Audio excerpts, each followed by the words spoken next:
Hello student, क्या हाल चाल है? अच्छे हैं, मस्त हैं? और आप लोग अपने एग्जाम का तैयारी कर रहे हैं, लगे हुए हैं आप लोग अपने एग्जाम के लिए।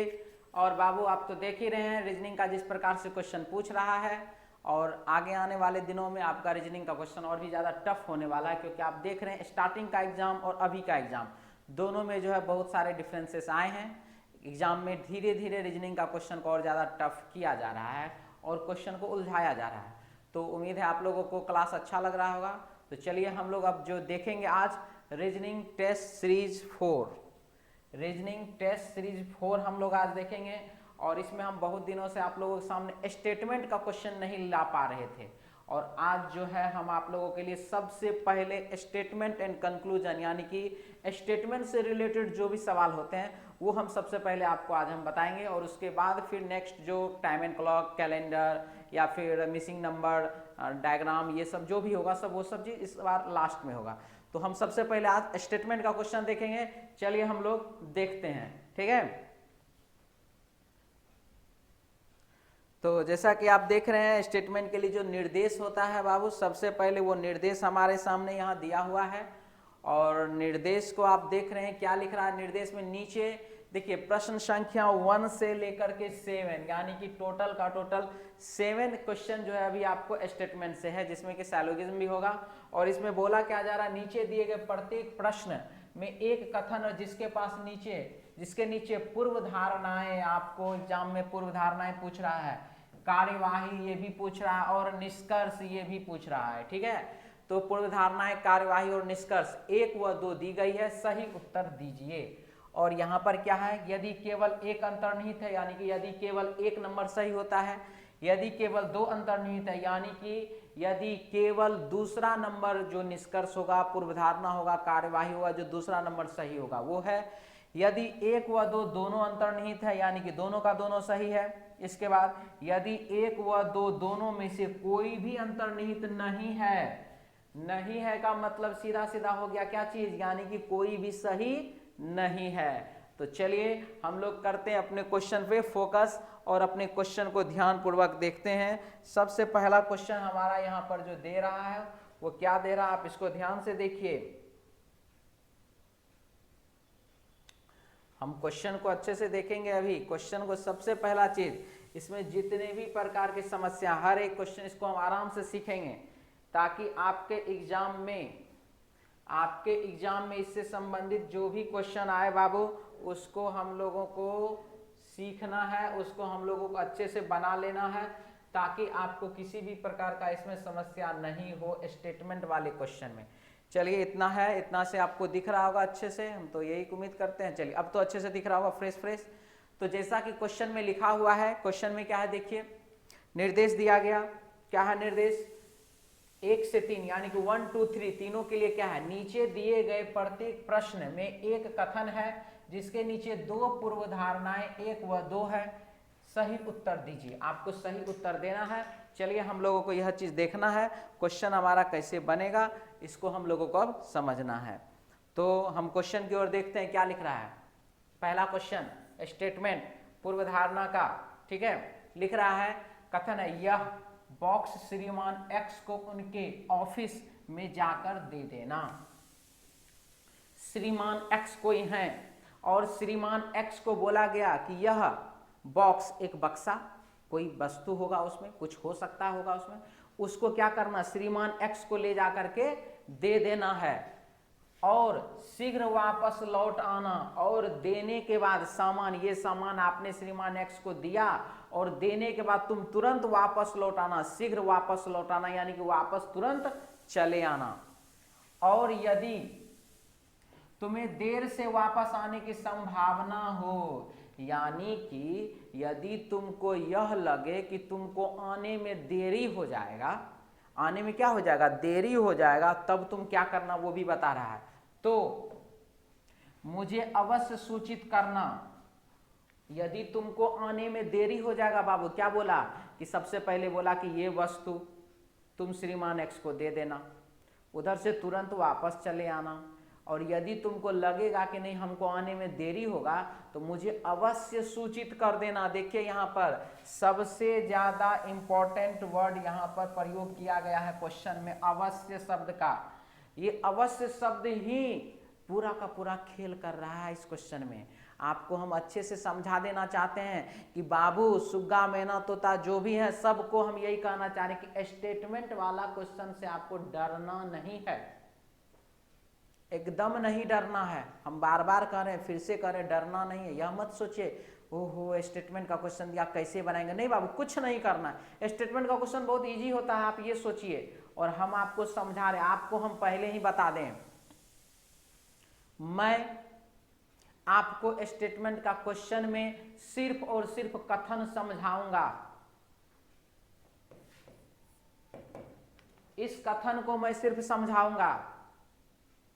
अगर आप वो कथन अच्छे से समझ गए, मैं जो कथन समझाऊंगा जब आप उसको अच्छे से समझ जाइएगा, ये जो पूर्व धारणा है 1 2, इसका आंसर आप स्वयं दीजिएगा मेरे बोलने से पहले। मुझे इस बात का विश्वास है, मेरे बोलने से पहले आप स्वयं इस क्वेश्चन का आंसर दे दीजिए, ये मुझे पूरा का पूरा विश्वास है। बात समझ में आया? क्या है क्वेश्चन में? देखिए क्या लिख रहा है, यह बॉक्स श्रीमान एक्स को उनके ऑफिस में जाकर दे देना और शीघ्र वापस लौटाना और तुरंत वापस लौटाना है। इसके बाद और यदि तुम्हें देर से वापस आने की संभावना हो तो मुझे अवश्य सूचित करना। श्रीमान वाई ने अपने क्लर्क जेड से कहा। श्रीमान वाई ने अपने क्लर्क किससे कहा? तो जेड से यह बात कहा। क्या कहा? कि यह बक्सा ले जाओ, श्रीमान एक्स को दे देना, उधर से तुरंत वापस लौटाना, और जब वापस लौटने में यदि तुमको देरी होगा तो तुम अवश्य मुझे सूचित करना। अवश्य सूचित करने का मतलब क्या होता है कि तुमको हम कहते हैं, तुम जाता है काम करने, काम कर भी लेता है, लेकिन उधर से वापस आने के समय में तुम हमको फोन नहीं करता है कि हम वापस आ रहे हैं कि नहीं आ रहे हैं। तुम कभी आ जाता है तो कभी नहीं आता है। इसीलिए हम तुमको प्रेशर करके कह रहे हैं, इसीलिए हम तुमको कह रहे हैं कि तुम अवश्य हमको सूचित करना। तुम बार बार हमको कहते हैं, हम तुम सूचित नहीं करता, तुम हमको बताता नहीं है, इसीलिए उसको अवश्य शब्द कहने का प्रयोग करना पड़ा। इसी शर्त पर तो उसे अवश्य शब्द कहने का जरूरत पड़ा कि तुम मुझे अवश्य सूचित करना। ठीक है, तो पूर्व धारणा नंबर 1। अब ये जाने की पूर्व धारणा होता क्या है। पूर्व में किया हुआ आपने कार्य करने से पहले जो मन में धारणा बना करके बैठा, उसी को कहते हैं बाबू पूर्व धारणा। ठीक है, क्या लिख रहा है? हो सकता है कि जेड श्रीमान वाई की आज्ञा का पालन न करे। हो सकता है ऐसा हो कि जेड जो है श्रीमान वाई की आज्ञा का पालन नहीं करे, तभी तो उसने अवश्य रूप से सूचित करने के लिए कहा है। यानी कि पहला हो जाएगा क्या चीज? पहला हो जाएगा क्या चीज? गलत। क्योंकि क्या है इसमें? हो सकता है कि जेड श्रीमान वाई की आज्ञा का पालन न करे। तो जब वो पालन नहीं करेगा, जब वो पालन बाबू नहीं करेगा, तभी तो वह अवश्य रूप से कह रहा है कि तुम अवश्य हमको सूचित करना। जब वो पालन नहीं करता है तभी तो वह कह रहा है कि तुम मुझे अवश्य रूप से सूचित करना। यानी कि उसको डाउट रहता है इस स्टाफ पर, इस आदमी पर, उसको उस क्लर्क पर उसको डाउट रहता है, तभी तो ऐसा कह रहा है। क्लियर हुआ? तो यानी कि पहला पूर्व धारणा हो जाएगा क्या चीज? गलत। दूसरा है, जब तक निर्देश न दिया जाए, हो सकता है कि जेड अपने देर से आने की सूचना श्रीमान वाई को न देता हो। अपने देर से आने की सूचना जो है वो श्रीमान वाई को नहीं देता है, तभी तो वो सूचना जब वो नहीं देता है, सूचना नहीं देता है, तभी तो वह कह रहा है कि तुम जरूर से जरूर जब तुम आना तो हमको जरूर सूचित करना। तभी तो वो कह रहा है हमको जरूर सूचित करना। यानी कि यह बात हो जाएगा क्या चीज? सही। तो पहला निष्कर्ष गलत, दूसरा निष्कर्ष सही। तो पहला पूर्व धारणा गलत, दूसरा पूर्व धारणा सही। इसका आंसर हो जाएगा इसका ऑप्शन बी। आंसर हो जाएगा इसका ऑप्शन बी। क्लियर है? समझ में आ गया? कोई डाउट तो नहीं है इसमें? चलिए आगे की ओर बढ़ते हैं हम लोग, नेक्स्ट क्वेश्चन की ओर। क्वेश्चन है हमारे पास, देखिए क्या लिख रहा है।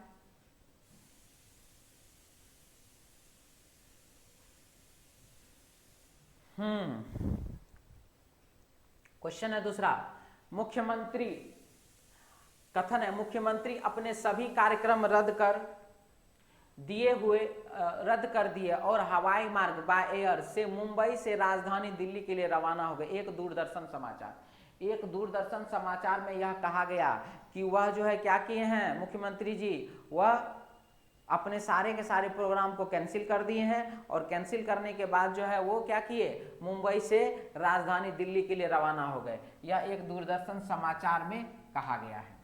तो पूर्व धारणा नंबर 1 है मुंबई और दिल्ली के बीच हवाई सेवा उपलब्ध है। हवाई सेवा उपलब्ध है तभी तो बाय एयर वह जा रहे हैं। तो यह बात क्या हो जाएगा, सही हो जाएगा, कोई डाउट तो नहीं है। दूसरा, दूरदर्शन में अक्सर इस तरह के समाचार आते रहते हैं। जब बाबू दूरदर्शन में अक्सर इस प्रकार के समाचार आते रहते हैं, अक्सर समाचार, अक्सर आने का क्या मतलब, ये जो अक्सर शब्द लिखा गया है, ये जो अक्सर शब्द लिखा, अक्सर का मतलब क्या होता है कि मतलब बार बार मुख्यमंत्री जी दिल्ली जाते रहते हैं और बार बार अपना प्रोग्राम सारा कैंसिल करते रहते हैं, ऐसा तो नहीं होता है। और यहाँ पर दूरदर्शन एक ऑथेंटिक समाचार देता है यहाँ पर, जो कि प्रूफ होता है। तो यहाँ पर ये जो भाषा का प्रयोग किया गया कि अक्सर इस तरह के समाचार आते रहते हैं, यानी कि इसका मतलब है कि बार बार मुख्यमंत्री जी अपना प्रोग्राम कैंसिल करते हैं, तो ये तो कभी भी संभव नहीं है। मुख्यमंत्री है वो एक राज्य के मालिक हैं, कभी भी ऐसा नहीं हो सकता है। इसीलिए यह जो है पूर्णतः गलत है। तो पहला पूर्वधारणा सही, दूसरा पूर्वधारणा गलत। इसका आंसर हो जाएगा ऑप्शन ए, ऑप्शन हो जाएगा इसका ए। क्लियर है, कोई डाउट तो नहीं इसमें। चलिए आगे की ओर बढ़ते हैं हम लोग। नेक्स्ट क्वेश्चन है हमारे पास क्वेश्चन नंबर 3 नंबर क्वेश्चन है।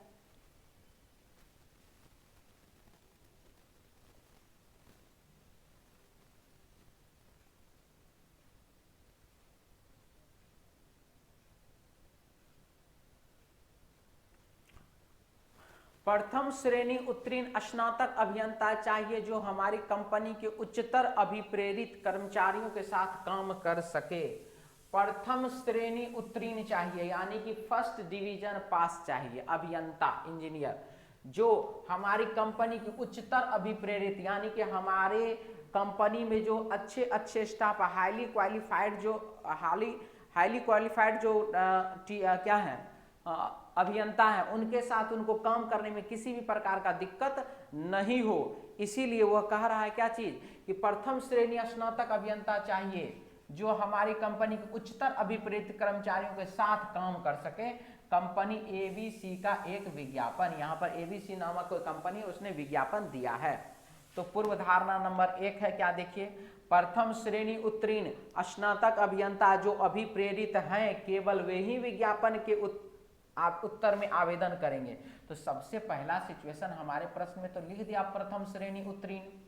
जब ये प्रथम श्रेणी उत्तीर्ण बाबू लिख रहा है तो सीधा सीधा बात है कि फर्स्ट डिवीजन पास वाला तो होना ही चाहिए। जब बाबू फर्स्ट डिवीजन पास वाला होना चाहिए तो यहाँ पर जो है लिखा गया कि प्रथम श्रेणी उत्तीर्ण अभियंता, स्नातक अभियंता जो अभिप्रेरित है केवल वे ही आवेदन, विज्ञापन के आवेदन में, विज्ञापन के उत्तर में आवेदन करेंगे। तो यह बात तो पूर्णतः सही है। अब यहाँ सिचुएशन है कि केवल विज्ञापन का उत्तर कौन देंगे, तो वो जो प्रथम श्रेणी वाले होंगे वो वाला देंगे।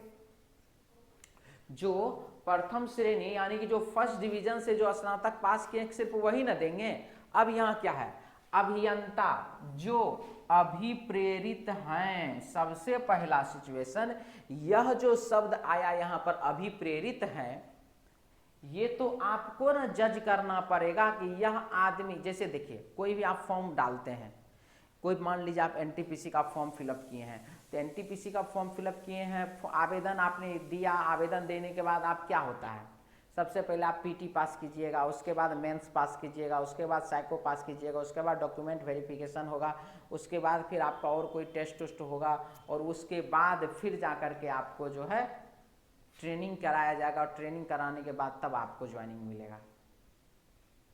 ठीक है, ये सिचुएशन है। तो सिचुएशन यहाँ क्या है, अब यहाँ पर यहाँ जो कोई भी विद्यार्थी जो कि अभी इंजीनियरिंग फर्स्ट डिवीजन से पास किया, प्रथम श्रेणी से पास किया, आप लिख रहे हैं कि प्रथम श्रेणी स्नातक अभियंता चाहिए, प्रथम श्रेणी से पास किया, बहुत अच्छा, और वो जाकर के फॉर्म तो डालेगा ही डालेगा, ये बात तो सही है। लेकिन ये जो अभिप्रेरित वाला जो बात आप लिखे हैं, क्या उसको मालूम है तो फर्स्ट डिवीजन पास किया, उसने सोचा, फर्स्ट डिवीजन उसने पास किया और उसने सोचा कि मैं एबीसी कंपनी में फॉर्म डाल सकता हूं, मैं एबीसी कंपनी में नौकरी कर सकता हूं। अब आपको न जज करना है, आपको एग्जाम लेना, आपको टेस्ट लेना, आपको जो जो प्रकार का टेस्ट लेना वो आप न लीजिएगा, तब न सामने वाले को पता चलेगा कि मैं उस कंपनी में कार्य करने लायक हूं कि नहीं। तो यहाँ पर जो लिखा है कि प्रथम श्रेणी उत्तीर्ण स्नातक अभियंता जो अभिप्रेरित हैं केवल वे ही विज्ञापन के उत्तर में आवेदन करेंगे, केवल वे ही नहीं करेंगे, फर्स्ट डिवीजन वाला सारा का सारा करेगा, जितना फर्स्ट डिवीजन वाला इंजीनियर है वो सारा का सारा करेगा। और अब आपको उसमें से छांटना है कि कौन अभिप्रेरित है और कौन अभिप्रेरित नहीं है। इसीलिए यह जो लिखा गया कि केवल वे ही आवेदन विज्ञापन के उत्तर में आवेदन करेंगे, यह पूर्णतः बाबू गलत है। पहला पूर्वधारणा जो है वह पूर्णतः गलत है। क्लियर। दूसरा इसमें लिख रहा है क्या, देखिए, जो स्नातक अभियंता प्रथम श्रेणी में उत्तीर्ण नहीं है, जो स्नातक अभियंता प्रथम श्रेणी में पास नहीं है, वे विज्ञापन के उत्तर में आवेदन नहीं करेंगे। वह जो है विज्ञापन के आवेदन में उत्तर नहीं करेगा, यह बात कहा गया। कौन? तो जो स्नातक प्रथम श्रेणी उत्तीर्ण नहीं है। तो प्रथम श्रेणी उत्तीर्ण नहीं है मतलब कि वो सेकेंड डिवीजन होगा, थर्ड डिवीजन होगा, पास नहीं किया होगा, कुछ भी होगा, प्रथम श्रेणी से पास नहीं है, वो विज्ञापन के आवेदन में उत्तर नहीं करेंगे। और यह बात पूर्णतः क्या हो जाएगा, सही हो जाएगा, क्योंकि उसका पहला लिखा हुआ कि प्रथम श्रेणी उत्तीर्ण ही चाहिए, इसीलिए पहला हुआ गलत, दूसरा हुआ बाबू सही। आंसर इसका हो जाएगा option B, option B. Clear है, कोई डाउट तो नहीं इसमें। चलिए आगे की ओर बढ़ते हैं हम लोग। नेक्स्ट क्वेश्चन है हमारे पास,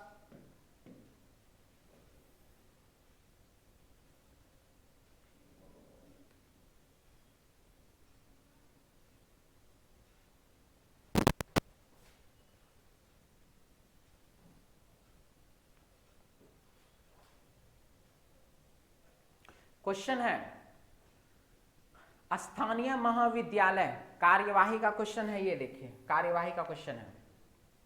स्थानीय महाविद्यालय के प्रधानाचार्य ने आदेश दिया है कि महाविद्यालय के प्रवेश विवरण में महाविद्यालय प्रबंधन प्राधिकरण द्वारा तय की गई वस्त्र आचार संहिता का सभी छात्रों कड़ाई से पालन करना होगा। यानी कि सभी छात्र को जो है कड़ाई से पालन करना पड़ेगा। क्या चीज का? वस्त्र आचार संहिता का। यानी कि आप जो वस्त्र जो पहनते हैं वो आप ड्रेस, स्कूल वाला ड्रेस पहन रहे हैं या स्कूल वाला ड्रेस नहीं पहन रहे, इस पर जो है कड़ाई से पालन करवाया जाएगा। यहाँ पर यह बात कहा जा रहा है, ठीक है, यही बात इसमें कहा गया है। तो चलिए अब इसमें देखते हैं कि क्या क्या हो रहा था। कार्यवाही नंबर 1 है, वस्त्र आचार संहिता का उल्लंघन करने वाले छात्रों को महाविद्यालय से निष्कासित कर देना चाहिए। वस्त्र आचार संहिता, वस्त्र आचार संहिता का उल्लंघन करने वाले छात्र, यानी कि वैसे छात्र जो वस्त्र पहन करके मतलब ड्रेस पहन करके नहीं आते हैं, वैसे छात्र जो स्कूल का या कॉलेज का ड्रेस पहन करके नहीं आते हैं, उनके बारे में उनको निष्कासित कर देना चाहिए। देखिए यदि कोई विद्यार्थी निष्कासित कर दीजिएगा तो उसका जिंदगी बाबू खराब हो जाएगा।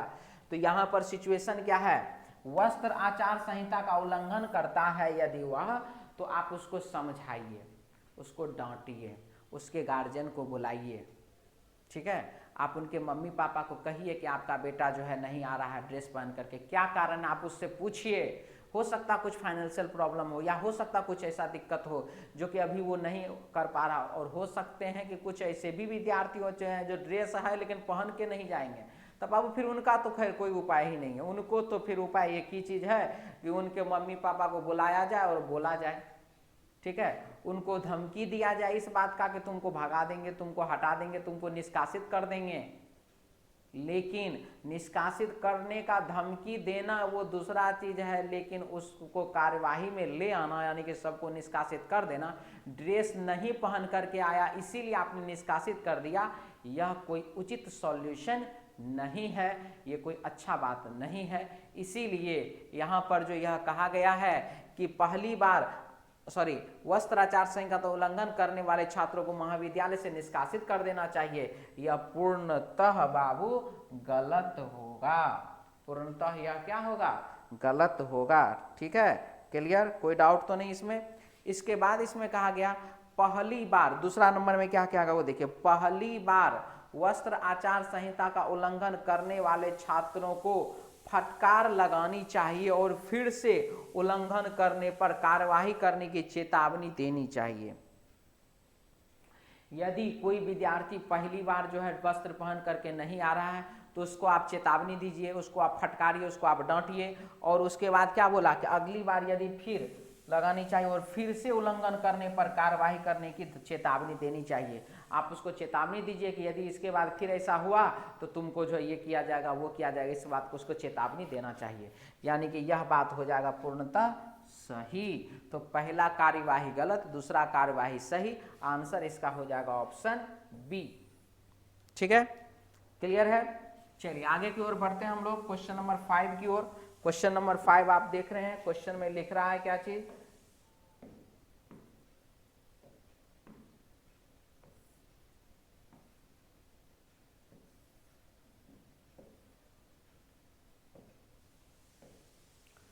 वाहनों से निष्कासित धुएं। वाहनों से निष्कासित धुएं मतलब वाहन जो चलता है, गाड़ी जो चलता है, उससे जो धुआं जो निकलता है उसके बारे में पूछ रहा है। वाहनों से निष्कासित धुएं में अगर और वृद्धि हुई तो प्रदूषण की यह समस्या नगर निवासियों की सेहत के लिए एक गंभीर खतरा बन जाएगी। और यह जो है नगर निवासियों के लिए एक क्या हो जाएगा, गंभीर खतरा हो जाएगा। यह कहा गया, क्या लिखा गया इसमें कि वाहनों से निष्कासित धुएं में अगर और वृद्धि हुई, इतना जैसा कि जितना भी वाहन है उससे जितना भी धुआं निकल रहा है उसमें और भी ज्यादा यदि वृद्धि होता है, यदि और भी ज्यादा वो बढ़ जाता है तो प्रदूषण की यह समस्या, प्रदूषण का जो ये समस्या है, प्रदूषण का ये समस्या क्या करेगा, प्रदूषण का ये समस्या क्या करने वाला है, देखिए प्रदूषण का यह समस्या नगर निवासियों की सेहत के लिए गंभीर खतरा बन जाएगी। ठीक है, यानी कि धुआं से होने वाला रोग हो जाएगा, सांस लेने संबंधी रोग हो जाएगा अगर ये धुआं और भी ज्यादा बढ़ा तो। इसमें यह कहा जा रहा है, तो नंबर 1 है सरकार को नगर में नए वाहनों के पंजीकरण पर पूर्णतया रोक लगा देनी चाहिए। सबसे पहला बात बाबू बताइए कि नया वाहन से ज़्यादा धुआं निकलता है या फिर पुराने गाड़ी से, पुराने वाहन से। तो सिंपल सी बात है, अब नया नया वाहन आ रहा, लेटेस्ट फंक्शन में आ रहा है, तो यह बात कहना कि नए वाहनों से धुआं निकलता है उसको उसका पंजीयन नहीं किया जाना चाहिए, उसका रजिस्ट्रेशन नहीं किया जाना चाहिए, ये तो पूर्णतः गलत होगा। आप यहाँ पर यह कह सकते हैं कि हाँ देखिए बाबू, जिस गाड़ी का धुआं निकल रहा है उनको हम टाइम देते हैं, 10 दिन का, 15 दिन का, 1 महीना का, 2 महीना का, 6 महीने का आपको टाइम दिया गया, आप इतने में आप अपने गाड़ी को रिप्लेस कर लीजिए, क्योंकि आपका गाड़ी जो अब धुआं देने की स्थिति में हो गया वो अब ठीक होने वाला नहीं है, आप उसको रिप्लेस करके दूसरा गाड़ी ले लीजिए, ऐसा कहा जा सकता है। तो यहाँ पर यह जो कहा गया कि पूर्णतया रोक लगा देनी चाहिए, वो भी किस पर, तो नए गाड़ियों के पंजीयन पर, तो यह पूर्णतः गलत है। दूसरा, नगर में चलने वाले सभी बड़े प्रकार के वाहनों के चलने पर समय की पाबंदी लगा देनी चाहिए। समय की पाबंदी लगने से क्या होगा, मान लेते हैं कि जो भी वाहन है उसको एक जगह पे खड़ा कर दिए, शहर से बाहर आप रहिए अभी, और शहर से बाहर अभी आप रहिए, उसके बाद फिर रात में आपको एंट्री देंगे, तो दिन में तो प्रदूषण हो ही रहा था, रात में भी प्रदूषण। तो सिचुएशन यहाँ क्या हुआ, जितना प्रदूषण शहर में फैलना था उतना प्रदूषण तो ऑलरेडी फैल रहा, कमी कहाँ आया, कमी तो हुआ नहीं, जितना प्रदूषण हो रहा था उतना प्रदूषण तो हो ही रहा। आप यहाँ पर यह कह देते कि पेड़ लगाया जाए, सड़क किनारे में पेड़ लगाया जाए, फूल लगाया जाए, पौधा लगाया जाए, पार्क को डेवलप किया जाए, ये सब बात कहते, आप कहते यह कि वह जितने भी वाहन हैं उन सभी का जो है 6 महीने के बाद आप उसको 6 महीने के अंतराल में आप उसको रिप्लेस कर लीजिए, नया वाहन लीजिए, नहीं तो आपका गाड़ी सीज कर दिया जाएगा। इस प्रकार का बात यदि कहेंगे तो चलेगा, समझ में आता है कि हाँ ठीक कह रहा है। लेकिन यहाँ पर यह बात जो कहा गया कि नगर में चलने वाले सभी वाहनों को एक समय की पाबंदी लगा देनी चाहिए, तो यह पूर्णतः गलत है। तो 5 नंबर क्वेश्चन का पहला भी गलत, दूसरा भी गलत, आंसर इसका हो जाएगा ऑप्शन डी। क्लियर, कोई डाउट तो नहीं है इसमें। चलिए आगे की ओर बढ़ते हैं। नेक्स्ट क्वेश्चन आप देख रहे हैं साइलोगिज्म से संबंधित प्रश्न है बाबू, साइलोगिज्म का प्रश्न है, और इस प्रश्न में देखिए क्या क्या कह रहा है, ध्यान से देखिए इसमें। प्रश्न में लिख रहा है कि कुछ कंप्यूटर किताब है,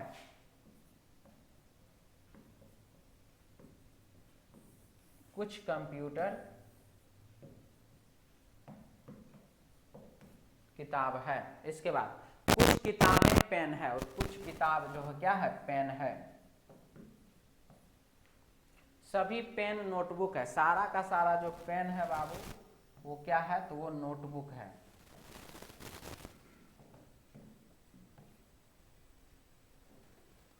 तो नंबर 1 कुछ किताबें नोटबुक है, कुछ किताब देख लीजिए नोटबुक है कि नहीं है, तो सही। दूसरा है कुछ नोटबुक कंप्यूटर है, नोटबुक यहाँ देखिए नोटबुक कंप्यूटर से मिल रहा है क्या, नहीं मिल रहा है, तो इसीलिए गलत। तो पहला निष्कर्ष सही, दूसरा निष्कर्ष गलत। आंसर इसका हो जाएगा ऑप्शन ए। ठीक है, कोई दिक्कत नहीं है इसमें।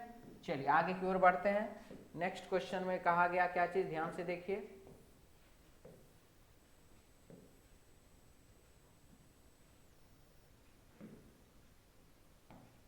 हाँ जी, नेक्स्ट क्वेश्चन है हमारे पास। क्वेश्चन में लिख रहा है क्या, ध्यान से देखिए। सभी दरवाजे खिड़कियां हैं,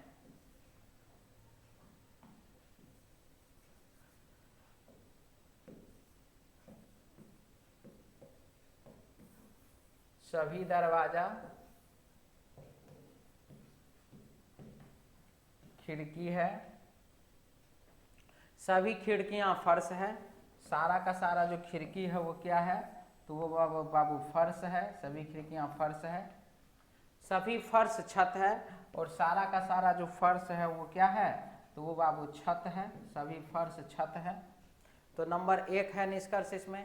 कुछ दरवाजे फर्श हैं, कुछ दरवाजा जो है वो क्या है, फर्श है, दरवाजा फर्श हो रहा है, तो सही की गलत, तो पूर्णतः ये गलत है। कुछ दरवाजे फर्श हैं, यह बात पूर्णतः क्या है, गलत है। यहाँ पर तो सारा का सारा दरवाजा फर्श हो रहा है। 1 मिनट, कुछ गड़बड़ी हो गया। हाँ जी, यहाँ पर लिख रहा है कि कुछ दरवाजे फर्श है। जब सारा का सारा दरवाजा फर्श के अंदर जा रहा है, जब सारा का सारा दरवाजा बाबू फर्श के अंदर जा रहा है, तो इसका मतलब कुछ दरवाजा फर्श है, यह बात क्या हो जाएगा, सही हो जाएगा। ओ 1 मिनट, हमने क्वेश्चन में कुछ गड़बड़ी कर दिया। यहाँ लिखा हुआ कुछ दरवाजे खिड़कियां हैं, और हमने इसको सभी दरवाजे खिड़कियां हैं बना लिया है बाबू। ये जो है बाबू थोड़ा गड़बड़ हो गया, इसको गलती हो गया है। 1 मिनट, हम इसको ठीक कर दें।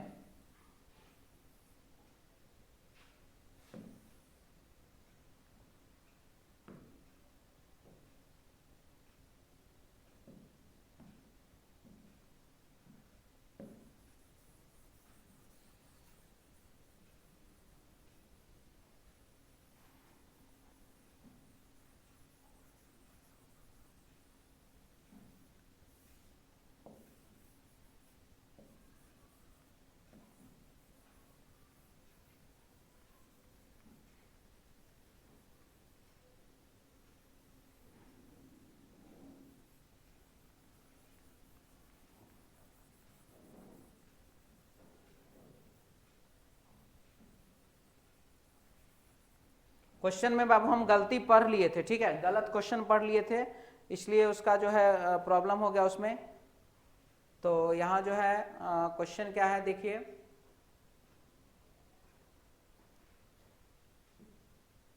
क्वेश्चन देखिए क्या है, क्वेश्चन में लिख रहा है क्या चीज, कुछ दरवाजे खिड़कियां हैं। तो कुछ दरवाजे, हमने इसको सभी दरवाजा समझ करके बना दिया था, ठीक है। कुछ दरवाजे खिड़कियां हैं, दरवाजा, कुछ दरवाजा जो है वो खिड़की है, कुछ दरवाजे खिड़की हैं। इसके बाद सभी खिड़कियां फर्श हैं, और सारा का सारा जो खिड़की है वो क्या है बाबू, तो फर्श है। सारा का सारा खिड़की क्या है, तो वो फर्श है। इसके बाद लिखा है सभी फर्श छत है, और सारा का सारा जो फर्श है बुआ, ये सारा का सारा जो फर्श है ये हो गया छत। सारा का सारा फर्श क्या है, तो छत है। यहाँ पर यह चीज कहा गया, ठीक है। तो अब है पहला निष्कर्ष इसमें, कुछ दरवाजे फर्श हैं। आप देख लीजिए दरवाजा जो है फर्श है कि नहीं, इधर वाला दरवाजा तो फर्श है, ये हो गया सही। दूसरा है कुछ खिड़कियां छत है, और कुछ खिड़की, ये वाला खिड़की देख लीजिए छत है कि नहीं है, तो कुछ खिड़कियां छत है, ये बात भी क्या हो गया, तो सही हो गया। तो यानी कि पहला भी सही है और दूसरा भी इसका सही है। आंसर हो जाएगा इसका ऑप्शन सी, ऑप्शन हो जाएगा इसका सी। ठीक है, चलिए आगे की ओर बढ़ते हैं हम लोग नेक्स्ट क्वेश्चन की ओर।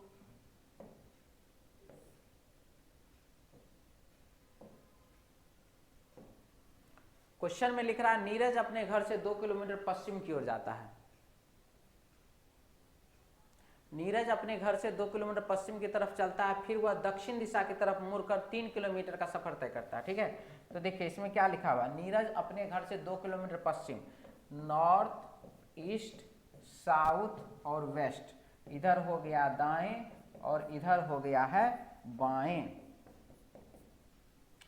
क्या लिखा है इसमें, नीरज अपने घर से 2 किलोमीटर पश्चिम की ओर जाता है, 2 किलोमीटर ये गया पश्चिम दिशा की ओर चलता है, फिर वह दक्षिण की तरफ मुड़कर 3 किलोमीटर चलता है, फिर वह दक्षिण की तरफ गया 3 किलोमीटर चलता है, फिर वह दक्षिण की तरफ मुड़कर 3 किलोमीटर का सफर तय करता है। उसके बाद वह फिर 3 किलोमीटर पूरब में 3 किलोमीटर चलता है, फिर वह 1 किलोमीटर उत्तर की तरफ चलता है, फिर वह 1 किलोमीटर जाता उत्तर दिशा की ओर चलकर अंत में फिर से 1 किलोमीटर पश्चिम की तरफ चलता, अंत में फिर से वो 1 किलोमीटर चला पश्चिम दिशा की ओर। ज्ञात करें कि वह अपने घर से कितनी दूरी पर है। अपोजिट डायरेक्शन को बाबू घटाते हैं। अपोजिट डायरेक्शन क्या करते हैं, घटाते हैं। सेम डायरेक्शन को क्या करते हैं, तो जोड़ते हैं। अपोजिट डायरेक्शन घटाते हैं, सेम डायरेक्शन जोड़ते हैं। 2 और 1 हो गया कितना, तो 3, इधर वाला 3 और इधर वाला 3, खत्म। ठीक है, अपोजिट डायरेक्शन घटाते हैं, सेम डायरेक्शन को जोड़ते हैं। सेम डायरेक्शन को मैंने जोड़ा, 2 और 1 3। अपोजिट ईस्ट और वेस्ट अपोजिट होता, मैंने घटा दिया। साउथ में 3, नॉर्थ में 1 घटा देना है, यहाँ पर बचा कितना, तो 2, यानी कि दक्षिण दिशा में 2 किलोमीटर की दूरी पर अभी वह है। आंसर हो जाएगा हमारे प्रश्न का ऑप्शन 3 नंबर, यानी कि ऑप्शन सी। क्लियर है, चलिए आगे की ओर बढ़ते हैं। नेक्स्ट क्वेश्चन है हमारे पास,